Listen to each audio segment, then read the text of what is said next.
In recent geopolitical affairs, US President Donald Trump has given a nod for Republican Senator Lindsey Graham's bipartisan sanctions bill.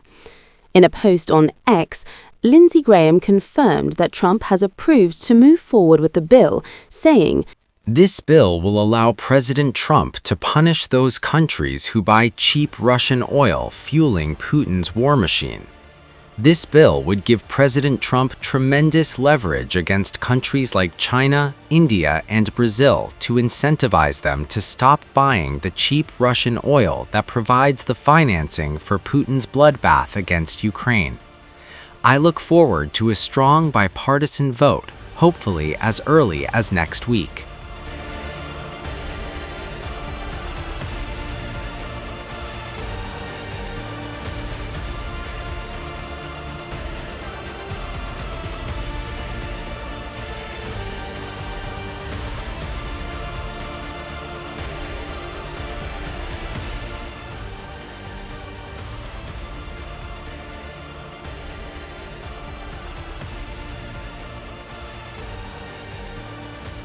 The bill introduced by and co-authored by Lindsey Graham in the US Senate basically aims and gives the president the power to impose up to, or minimum maybe, 500% tariffs, I would say, on countries that engage in Russian oil and uranium.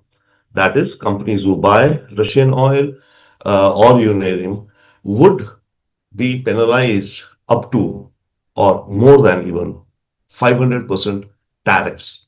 That means that countries like China, which buys substantially more oil than us, or at least more than us, India, Brazil also said to be, and could be some other smaller countries who are buying Russian oil. See, the issue with Russian oil is that right now, two big entities are sanctioned by America, Lukoil and Rosneft. Those are the bigger producers. Any country which is buying from them, or any company, basically a company in this case, like an Indian company which buys from the two large Rosneft and Lukoil, would face sanctions of its own kind. Their property can be frozen, visas not given, their international banking blocked on SWIFT, etc. So that's the first lot which is already in place. But what is happening is that there are many smaller Russian companies who are taking the oil from these two or producing on their own, and they're selling it to India, China, and all through a system of shadow fleets or tankers, which are flying some flag, but which are maybe not insured fully because insurance is very expensive. So that trade in Russian oil is going on. So what this bill would do is that if it identifies any company in India or China, okay, it could face up to 500% tariffs as well as other sanctions. That is the core of this bill. Now, the president would have the power to cherry pick. That's what Trump wants. The bill in the upper house will be passed in the Senate. It has bipartisan complete support. And even in the lower house of representatives in the US, it will pass. When both bills are synchronized and then a final bill presented to President Trump for his signature, what he's wanting are a few things. He wants complete control on how he imposes sanctions. He could cherry pick.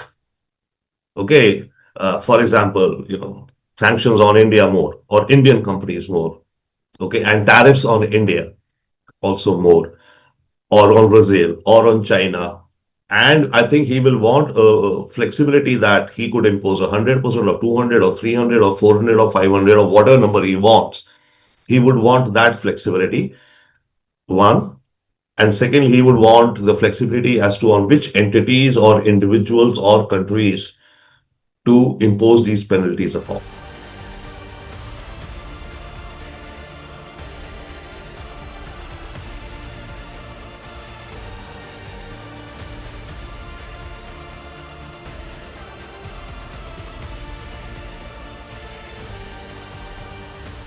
I think India will have to take a cold, calculated look.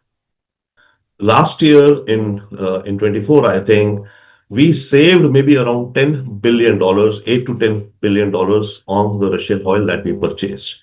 We purchased around 52 billion. We paid about $52 billion of for the Russian oil.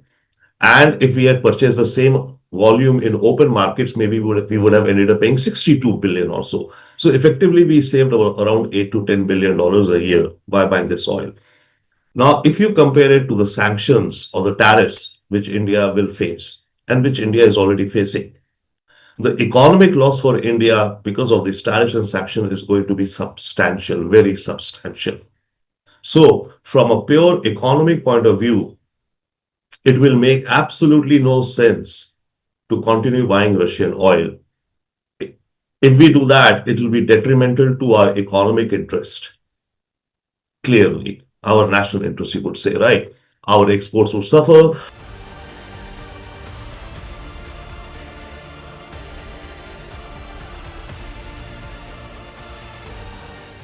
I think Russia, to quite some extent, will understand the reality. Okay, it can also see the writing on the wall that India is stopping to buy oil from me because India will otherwise face these penalties. So, as a mature friend, as a very trusting friend, I would expect Russia to understand our dilemma and our choice. We stood with Russia as long as we could. We took a hit. We are right now taking a hit of 50% because of that.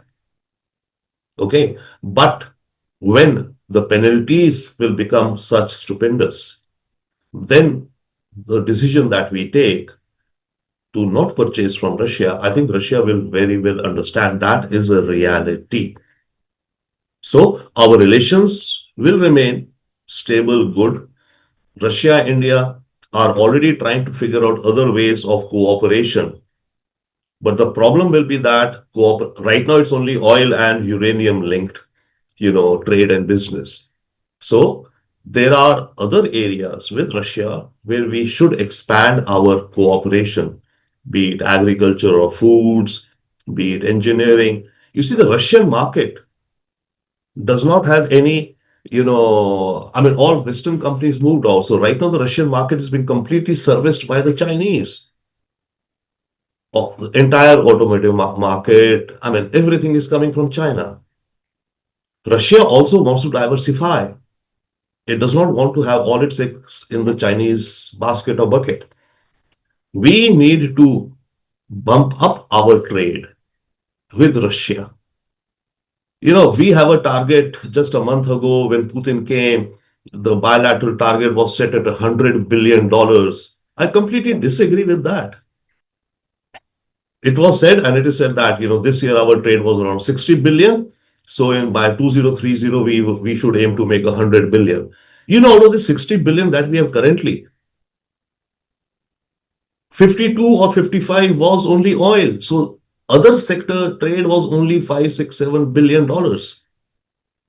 I do not understand how our analysts could project that by 2030, India, Russia would have 100 billion in trade if you take out oil. A much sensible target would have been, to my mind, if we are doing $5-10 billion. Okay, let's say that we aim for $50 billion of Russia-India trade in the non-oil sector. And then whatever be in the oil area, much importing oil, etc. We should set realistic expectations and realistic parameters for ourselves.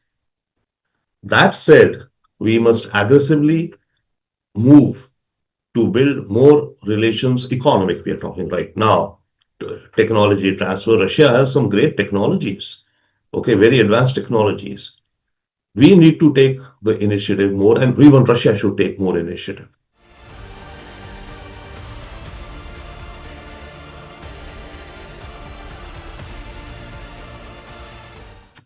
We will face job losses, which we already are. 1% of tariff on India equals to a loss of about $1 billion of exports. $1 billion of exports has an ecosystem of about 100,000 jobs. So right now, we are facing actually 50% tariff already, right? What this means, our total trade with Russia is around $90 billion. Not total trade, our total goods exports, right? Around 90 billion. We are facing 50%. tariffs. So theoretically, in 1 year, we will be losing $50 billion of exports. From 90, our exports would come down to 40 billion if this 50% tariff continues all through the year, right? And if we lose $50 billion of exports, that will equal to a loss of 50 multiplied by 100,000, that is equal to 5 million jobs. That is theoretical. If not 5 million jobs, 4 million. If not 4, maybe 3.5 million. That is the existing situation. If on top of it now, sanctions and tariff are like 500% or something, then you can well imagine the bloodbath it will have for our exporters. We can already see the impact in the gems and jewelry sectors. We are seeing the impact in the textile sectors, leather sectors, handicrafts. So it will not make any economic sense for India to purchase Russian oil. It's a cold reality. And we will, I think, have to yield, or maybe we must yield. Geopolitical signaling aside, this is a reality. We live in this world. We'll have to adjust.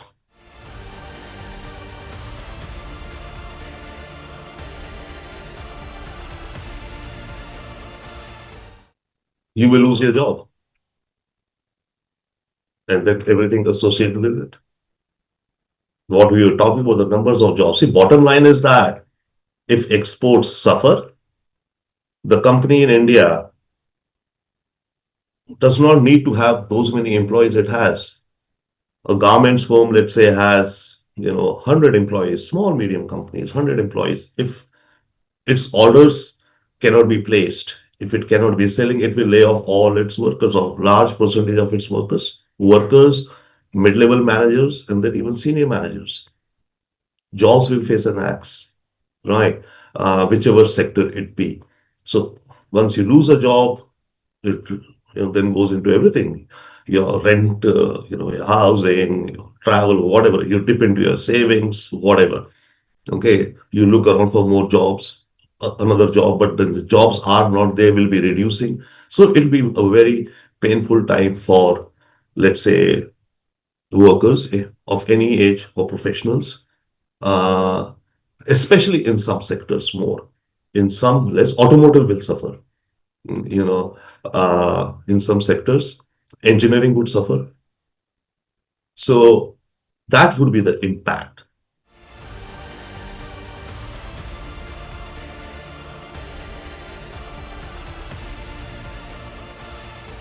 See, India, firstly, we will wait for the bill to be passed or signed by Trump. Maybe that be another 2 weeks. It seems by all chances that within 2 weeks or so, the bill would be made into law. And then, of course, we will again also wait to see that how the American administration implements the provisions of the bill. This is like a weapon which Trump will have now legally from the Congress, right? He can then choose to use it against whichever country and to whatever amounts he thinks he wants to impose a penalty of. India will certainly, I think, look to, and it is already engaged with Trump. But given the past record, we can see where it is all heading. I have one proposition to make. I'll come to that in a moment. So India will have to, I think, adjust. That's a reality. So whichever way we will. But secondly, what I want to say, and I think that's a very important thing to my mind, what can India do? Right? India can do virtually nothing. But yes, India and Indians can do something big. What we should do is, in India, we should have an economic emergency under which we have working weekdays 6 in a week mandated across government and across private sector. I know there are issues of work-life balance and all of that and multiple aspects, but the point is, if we do a 6-day work week in India, in 1 year, theoretically, our GDP would rise by 2%. If not 2%, 1.5%. Okay, that is something we can do. And that is something we must do. We must have a national debate on that. See, countries like Korea, Japan, Taiwan, Malaysia did not become the giants economies they are overnight. They worked hard. All I'm asking is 1 year as a emergency. These are unprecedented times, and unprecedented times need unprecedented leadership. With India already facing 50% tariffs, will New Delhi finally retaliate?